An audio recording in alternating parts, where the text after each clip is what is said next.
So we finally got the Sony FX30 and it's time to rig it out. So if you've never rigged up your camera before, you might be like, but Mike, why would you do that? You already have a perfectly nice minimal camera here. But perhaps you're going for an all-day shoot, you want to impress your client. Instead of showing up with a $1,700, maybe $1,000 looking camera, you want to show up like you spent 15 grand on this camera. The image off the screen looks great, but maybe you just want a bigger monitor. So we can add a monitor. The battery on this is already great, but perhaps we want to run all day without switching any batteries. And perhaps you want to get into some serious cinema glass. Stick on a quick release plate on this thing so you can easily stick it on a tripod, yet also remove it and shoot handheld. In this video, I'm going to show you how to go from this to this.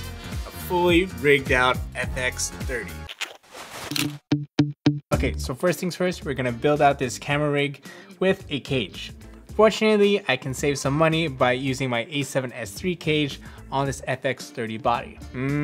So as you can see, this FX30 already has some mounting points, but we want a couple more mounting points, and with a cage, we can achieve just that. By the way, any of the gear used in this video will be linked down below in the description. Like that. So just like that, we fit it. Fortunately, we already got a tool.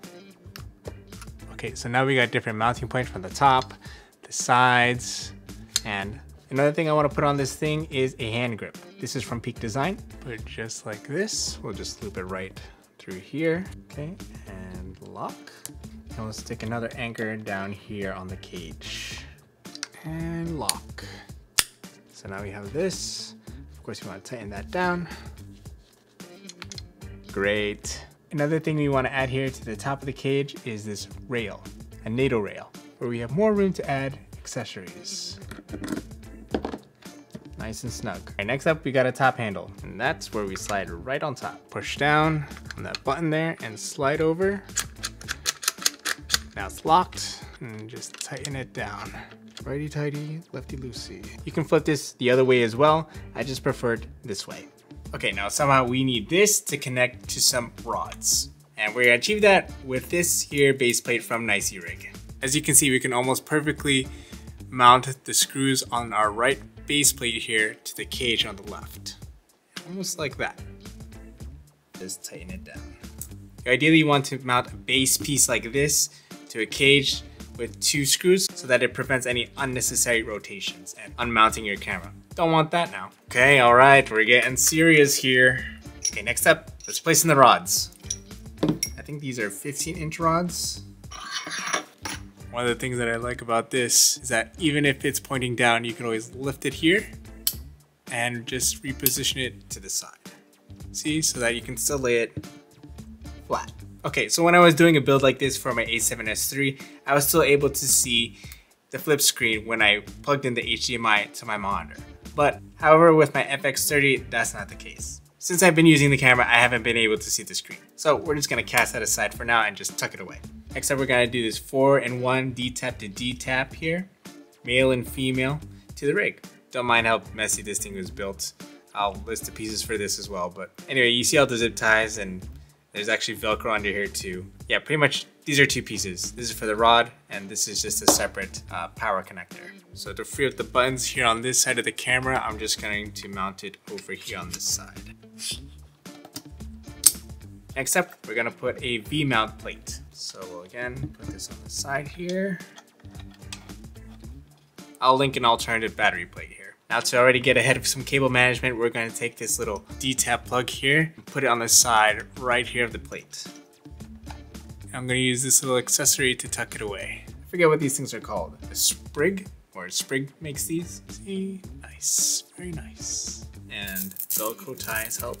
Nice, it's coming together. So far we got the cage, the top handle, and the battery plate, which will help. And it'll also power the monitor all from one single battery. All right, next up, we're gonna put a monitor on this thing. You got this monitor attaching piece from SmallRig. I mean, you can put it anywhere on this camera that has a cold shoe. You can put it here on the end, but I'm gonna put it right back here. I wanna save this part for the audio. Speaking of audio, I just realized that my audio went out, so sorry for the change in audio, but the show must go on. Okay, so we have this monitor mount here on top. Great. We got here an Andy Cine monitor. I think this is the A9 or A7 Plus. We'll just mount it on here. Just turn the knob. We already put the battery plate and everything on, but there's one more thing I forgot to do. which was to put the Manfrotto tripod plate here, since I do use Manfrotto fluid heads, or fluid head. We'll attach this in the similar way we attach this base plate to the cage, just like this. Okay, that's much better. All right, let's connect this monitor to our camera. We've got a full HDMI port out here on the side. But before we connect our HDMI cord from the monitor to the camera, we'll just use these right angle HDMI little dongles here. Pow! And over here on the HDMI in, pow! Maybe this way. Look at this thing, doesn't it look a lot more serious? Okay, next up, let's put on the lens. The Sony 24-105. Nice. All right, now that we got the lens on, another thing I want to add is this step-up ring for a Mattebox. This is 77mm to 95. And now we can fit on a Mattebox. And this particular Mattebox doesn't only just serve as a glorified lens cover, but also blocks out light, at least from the top. You can add filters here from the side, but I got this particular version because I don't have those big filters. Instead, I only have circular filters, which you can still mount here. I generally try to step up all my lenses up to 82mm, where most of my filters are, like ND filters, and like this one that we have in front of us is a Cinebloom 10% filter from Moment. But anyway, yeah, we're just gonna leave this here. Okay, we're almost done. Now, because audio is one of the most important things that you can capture for video, we're gonna try to stick a Zoom H4n right here at the front. I didn't buy the FX30 with the handle that it can come with, so we're just gonna have to create our own version. Okay, so I'm thinking to attach this thing with a magic arm right on the top handle. Okay. Now I don't have a connector piece, but ideally I want to have the shotgun mic coming out of here with the right adapter. I just don't have that, but this would kind of be an alternative to having the original top handle for the FX30. If you didn't really know what I was doing, wouldn't you think this is so intimidating? Don't worry if you don't have something like this. We have some Rode mic goes. So if you have talent, or you are the talent, you can mic yourself up with this lav here. This is a wireless transmitter, and this right here is a wireless receiver. Or we could actually mount it here on the side, right where the handle is. Get it right through. Cool, all right. Now this transmitter, yes, this is hooked up to a lav, but perhaps you want to hook it up to a different microphone, like if you want to put a Rode Video Micro, put on a boom pole or something. Easy, easy. All right, I think the only thing left here is really just power. Okay, one of the things that we want to power up is this monitor, and I have this little battery adapter for the Sony MPF batteries to DC. Cool, fits right on the back of there. We're gonna connect our DC to the Dtap right here. I'm gonna connect to right here. And again, to manage this loose cable, we'll use that sprig little attachment. Okay, we connect the one here, one here, one here.